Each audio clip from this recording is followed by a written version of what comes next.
Carolina. East Carolina won the game 44-7.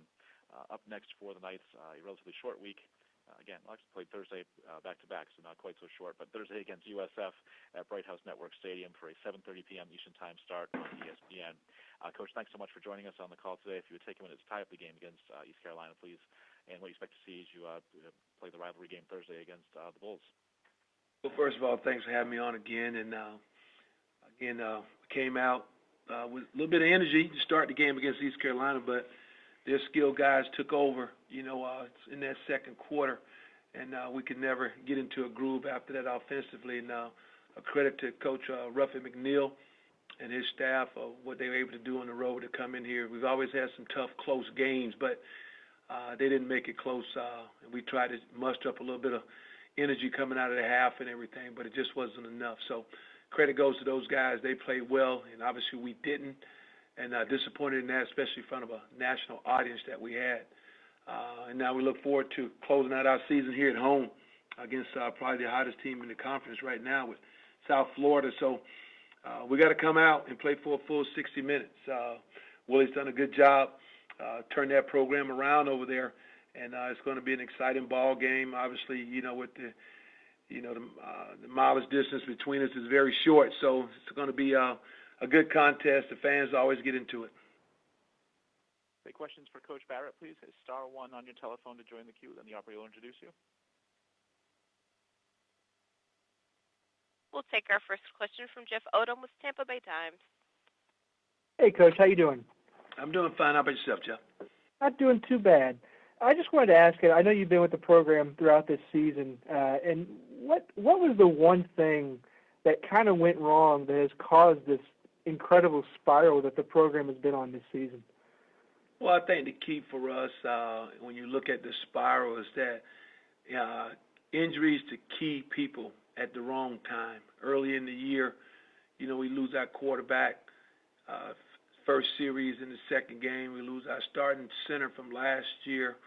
We lose our starting running back after 2 games, starting wide receiver as well. So key injuries like that, and the young guys that we had in place just weren't ready at that particular time to step up. They gained a lot of experience for the last couple of weeks, but early on in the year, we just didn't have those guys ready from an experience standpoint to step up and make the plays and take advantage of opportunities like we had before when we had key injuries to situations.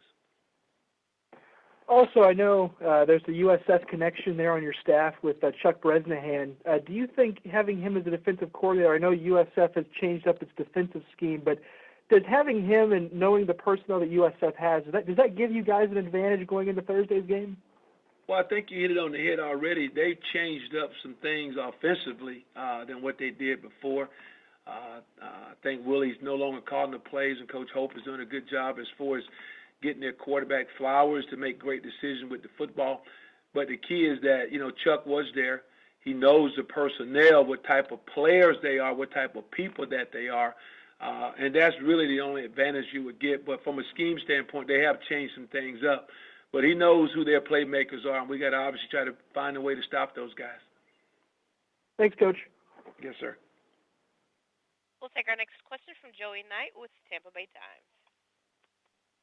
Coach, a lot of the players and coaches over in Tampa really believe they're going to get your best shot of the year. Do you just think from an emotional standpoint, they are kids, they're 0-11, do you think they're going to be prepared to go in and play their best game Thursday night against USF? Well, and that's the plan, obviously, when we come out every week, because of the proximity of the two schools, because of the last couple of years, the type of games that we played in, knowing the intensity of the football game.